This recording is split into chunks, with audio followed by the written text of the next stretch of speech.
Okay, greetings. Welcome, everyone. We're really excited that you've taken the time to join us and join our conversation about Pride Month and the importance of pride. I'm really honored and pleased to be joined by three of my Quinney College of Law colleagues, Beth Jennings, Terry Kogan, and Sam Mills, who are going to share both their background and experiences that brought them to the Quinney College of Law, and then why Pride Month is important to them. And as Dean of the Quinney College of Law, this is something that I really value, as we just have so many wonderful members of our community, and so I appreciate them taking time to chat with us today.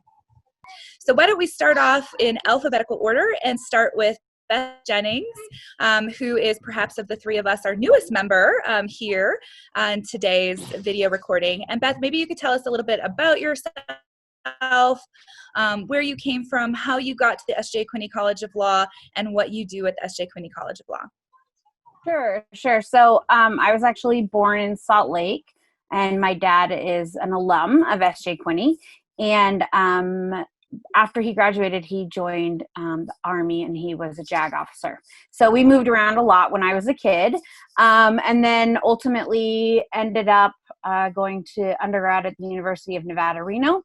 After which I joined Teach for America, which took me to New York City, and specifically Newark, New Jersey, where I was a teacher for a while, and then went to library school and went to law school. And, it's just been kind of a winding path. But what I went to law school for was to become a law librarian, which is the job that I have at Quinney, which is literally my dream job. And so that's kind of what brought me to Quinney. Wonderful. You've had quite the path. You've been all over the country. Yes. So next we have us just going in alphabetical order. We have Terry Kogan. Terry, maybe you can tell us a little bit about your background, how you got to the Quinney College of Law, and what you do at the college. Sure. So Beth is one of the newest members of our community. I'm one of the older members of our community. I came to the law school in 1984. I was an undergraduate in New York City at Columbia. I then did graduate work in England at Oxford University. I then went to Yale Law School and clerked for a year for a federal judge, and then worked in a big Boston law firm for about 7 years.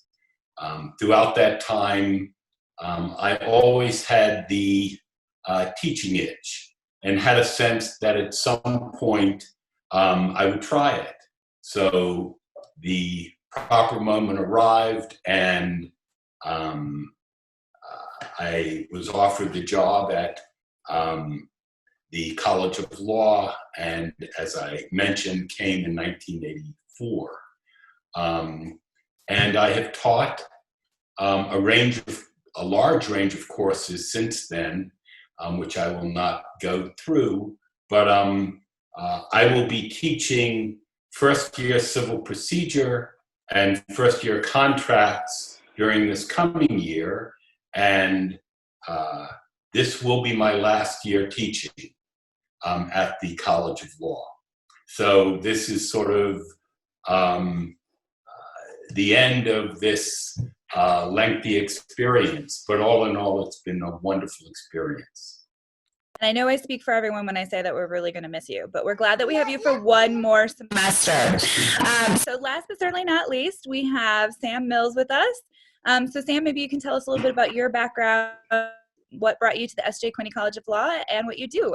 Okay, well, great. Well, again, my name is Sam, and I have been working at the law school for about 5 years now. So I was pretty much born and raised in Salt Lake, and I've always lived here. And kind of started with the law school when I actually started as a part-timer, because I was actually going to school to get my undergrad in film and media arts. And so I was looking for a job that was kind of in a similar field. So got this job working as an AV specialist, audiovisual equipment and working events, and pretty much have been doing that for the past 5 years. Things have been kind of different now that the COVID-19 has changed the nature of our events. But that's pretty much what I do for the law school still is I just help with audiovisual support, help with some of our presentations. Had a chance to do some film and film editing lately because that's pretty much what our world has been for the last couple of months. So yeah, that's pretty much what I do. Fantastic. And we really appreciate all the work you've been doing lately on video and video productions. You're just making us look that much nicer. So thank you. So June, of course, is Pride Month, and it's a month when we celebrate LGBTQ plus members of our community and all of the contributions that they've made to our communities. So I thought it'd be interesting to hear from all of you about what Pride Month means to you. So maybe this time we'll go the opposite direction, and we'll start with you, Sam. What does Pride? So Pride Month for me, there's a lot that I could really say about Pride Month. I mean, obviously, it's coming together as a community because I think that when I came out, maybe like 20 years ago, Pride Month was still pretty small in Salt Lake. I mean, we were lucky to have Pride in a park someplace, and now it's become this big, huge community event. Pride isn't just for LGBTQ people, but also allies, and it's just really about having awareness and really creating this sense of community with not just within our community, but to expand and include everyone, gay or straight.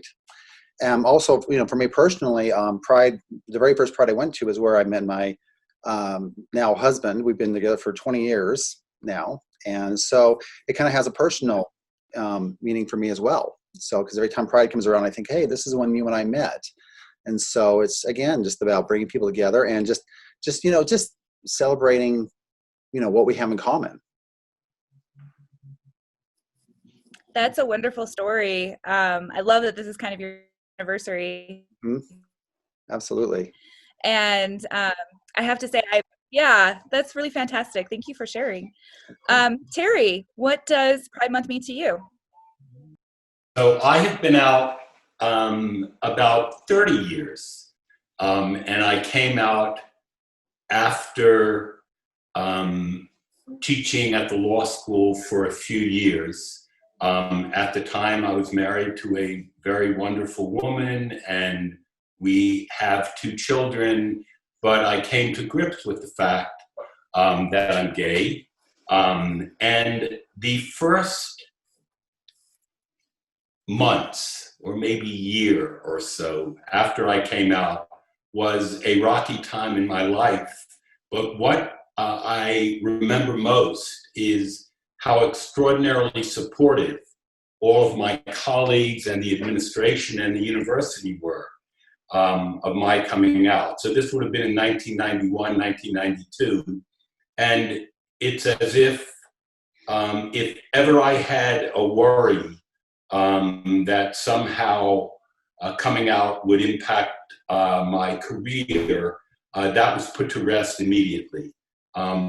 Everyone expressed support, and throughout these years when I have been in relationships, my partners have been invited to events and have been made to feel a full part of the community. I now have been with my partner Greg for over 17 years, and from the beginning, Greg has joined me at virtually every College of Law event, and that has meant a tremendous amount to both of us, to be a part of such a supportive community. During the first 15 years, I was very active in the gay community. I was on the board of what is now the Pride Center. I was an early member of the board of Equality Utah, which I remained on the board for like 6 or 7 years, and was very, very committed, as I still am, to local gay causes. It is interesting because the other side of this is when Pride Month comes about, it makes me realize how incredibly sort of normal, how boring my relationship is, right? It's like Greg and I have an amazingly wonderful, supportive family. We now have grandchildren in Salt Lake. And we really do look like a boring set of grandparents. But this month makes me step back and realize that getting to where we are took a lot of effort, a lot of commitment on the part of a lot of people to move Utah forward.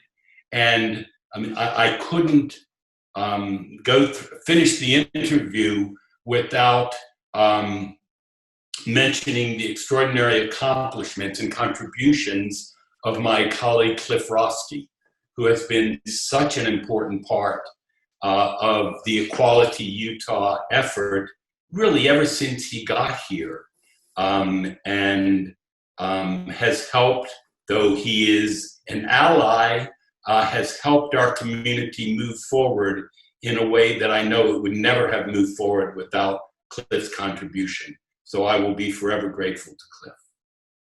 Agreed. Professor Roski has definitely made a lot of contributions. And I do want to say, when I was listening to you talk, I certainly understand what you mean by describing your relationship as boring, but I would never describe your relationship with Greg as boring. You just have one of the most lovely, compassionate, caring, inclusive, beautiful families. And so boring is not the word I would pick to describe it, but I certainly understand what you meant. Thank you.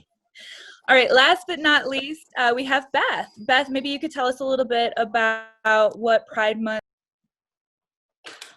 Sure. So when I moved back east at age of 22, that first Pride Month that I was there, I was like, I want to go to Pride in New York City, and I want to be in front of the stone wall when the parade goes by. Like, that was my baby queer vision, was to be in front of the stone wall when the parade happened. And so we did that. And I mean, aside from Dykes on Bikes, which is my number one favorite part of the Pride Parade, my second favorite part of the Pride Parade is in the New York City Pride Parade, they have a huge bus that they bring by with SAGE, which is our LGBT elders. And when I first moved there in 2002, it would have been the 2003 Pride, the bus was full. And, as the years of living in New York City, the number of people who were in that bus started to dwindle because they are elders and, they're starting to pass away. And I just feel, I understand that, postponing Pride until September is really important this year, especially with COVID-19. And I think to keep especially our, people of color in our community and our queer elders safe, I think it's a really important move. But I also think it's really important, now that we're experiencing an uprising around the issue of police brutality. I mean, the original Pride was a riot against racist, homophobic, transphobic police brutality. And that's what we're commemorating each year. And so, although I'm disappointed that Pride is being postponed until September, I think that the work that's happening right now in the streets across the country, I can't think of a better testament to Pride. And I think our original, Marsha P. Johnson and Sylvia Rivera, what we're doing right now in the streets across the country to push back against police brutality, I think is the biggest testament to Pride that I think you could possibly ever have. And just one other fun Pride story. After my wife and I married in 2008, we went on our honeymoon to Iceland, and we were there for Iceland's Pride, which was a real pleasure. And if you ever get the chance to go to Pride in another country, it's amazing. But Iceland's Pride, there's only 300,000 people in Iceland. And so Iceland's Pride Parade is the LGBT people in Iceland. They are the parade. And then the people watching the parade are the family members and the neighbors and the grannies and all this stuff. And everyone has on rainbow, but it's really just the people of Iceland cheering on their LGBT family members and neighbors and members of their community. And it was just a really interesting way to think of what Pride is in other places and what, you know, it can mean to us as we're, you know, out there celebrating with allies, like Sam said, you know, just knowing that that's just our community lifting us up and really taking the time to value the experiences of everyone. Beth, I have a question. Does going to Pride in San Francisco count as going to Pride in another country? Yes, I'm pretty sure that that's true. Yes. I I've have done that been to many Pride in times. San Francisco too, because you know San Francisco is just like a 3 or 4 hour drive from Reno. It was definitely far different than New York City's Pride too. It's just such a fun to see how it's different all over, even just our country. Yeah, and I know, just speaking for myself, I think I'm the newest person to Salt Lake City in this group today. And when we went to Pride last June, we were just so impressed with how big it was and inclusive. I mean, it took several city blocks, and it was just a wonderful experience. So I love all these stories of Pride and Pride here in Salt Lake City and Pride all around the world. That's just fantastic. And it's a great way to kind of end today's conversation. Really appreciate everybody sharing your experiences, what brought you to the S.J. Quinney College of Law, and why Pride is important to you. And I think that's a wonderful message to end on, which is the importance of community and the importance of celebrating all members of our community, and that everybody is beautiful and brings something really special to our community. So thank you for taking this time to listen to us today, and happy Pride Month, and enjoy both. We can say that we get to celebrate it twice. We get to celebrate it in June, and then we can celebrate again. That's a good way to look at it. It's like a double Pride year. Yeah, we get it twice as much Pride. Absolutely. All right, thank you, everybody.